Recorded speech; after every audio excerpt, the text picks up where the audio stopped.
नमस्कार दोस्तों, मेरा नाम है विमल सिंह बालाजी। स्टडी अड्डा में आप सभी का स्वागत है। एनसीटी की तरफ से एक नोटिफिकेशन आपको साइड में देखने को मिल रहा है, जिस पर तारीख 28 अगस्त 2023 की पड़ी है और जिसमें 5/9/2023 को जो नोटिफिकेशन है उसमें एक बैठक की बात की गई है। और इस नोटिफिकेशन को समझने से पहले थोड़ा सा फ्लैशबैक में आप जाएंगे ताकि सारी चीजें आपको समझ में आए। आपको याद होगा पंजाब की अमनप्रीत कौर जी के द्वारा 15 अगस्त 2023 को एक आरटीआई के माध्यम से जानकारी मांगी गई थी, जो कि आप यहाँ पर देख रहे हैं। ये जानकारी मांगी गई थी, जिसमें क्वेश्चन की तो बात नहीं की गई थी कि क्या जानकारी मांगी गई, परंतु आंसर से ये स्पष्ट हो रहा था कि एक्चुअल में क्या बात की गई है। जिसमें आंसर में आप देख पाएंगे तो दो चीजों को मेन बात किया गया था, एक टेट की एलिजिबिलिटी को लेकर के और दूसरा जो अपॉइंटमेंट टीचर का होगा वो किस आधार पर होगा, उसका क्या बेस होगा।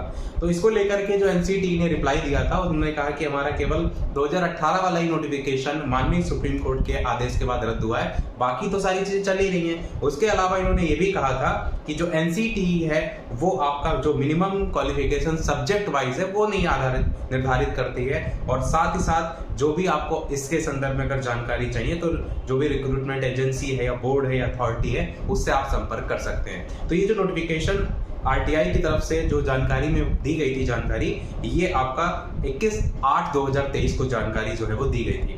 परंतु कुछ दिन बाद 28/8/2023 को ही आपका एक पब्लिक ग्रीवेंस जारी हुआ था, जिसको भी आप यहाँ पर साइड में देख पाएंगे।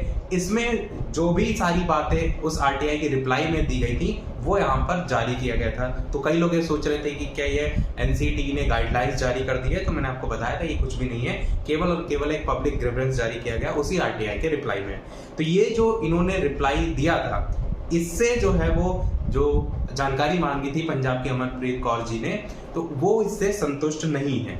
इस कारण इन्होंने इसी आरटीआई के रिप्लाई के तौर पर एक और अपील दायर की है। अब समझ में आपको आ रहा होगा सारा मामला क्या है। तो वो जो अपील दायर की है उसको आप यहाँ पर स्टेटस देख पा रहे हैं कि जब इन्होंने अपील दायर की थी उसके बाद ये जो अपील है वो फॉरवर्ड कर दी गई कंसर्न फर्स्ट एपीलेट अथॉरिटी को।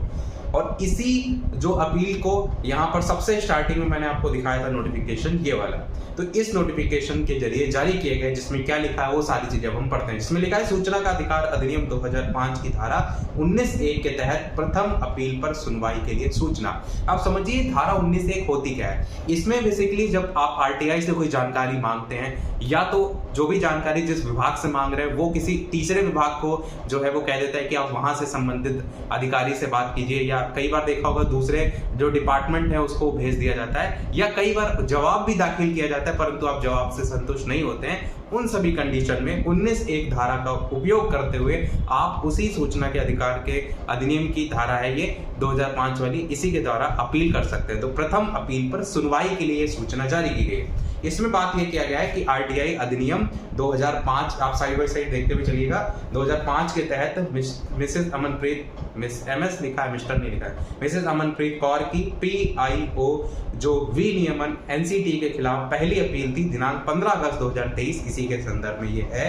उपरोक्त ऑनलाइन अपील की सुनवाई अधो हस्ताक्षरी द्वारा 5/9/2023 मंगलवार को सुबह 10:30 बजे कमरा नंबर 319 तीसरी मंजिल एनसीटी G7 पूरा एड्रेस दिया गया है, इसमें जो है वो नियत की गई है और यहाँ पर मतलब होगी। इस संदर्भ में जो भी उक्त तिथि है, समय है और स्थान है, इस पर व्यक्तिगत रूप से मामला प्रस्तुत किया जा सकता है। यदि आप व्यक्तिगत रूप से सुनवाई में उपस्थित नहीं होते हैं तो अपील का निर्णय मेरिट के आधार पर जो है वो किया जाएगा। बाकी इसमें सबसे लास्ट में देखेंगे तो सेवा में मिसेस अमनप्रीत कौर जी को संबोधित करते हुए साइड में पंजाब भी लिखा हुआ है, क्या क्या डॉक्यूमेंट को लेकर के बात भी की गई। प्रतिलिपि इसमें लिखा है कि श्री प्रियांक जैन अनुभाग अधिकारी जन सूचना अधिकारी विनियमन एनसीटी और इनके द्वारा नई दिल्ली से अनुरोध है कि मामले को प्रस्तुत करने के लिए जो भी प्रासंगिक रिकॉर्ड है उत्तरों के साथ ऊपर वर्णित अपील की सुनवाई से 2 दिवस पूर्व जो अधो हस्ताक्षर है उसके सहायक को हस्तांतरित करने की कृपा करें और साथ ही साथ सुनवाई के समय भी प्रस्तुत हों।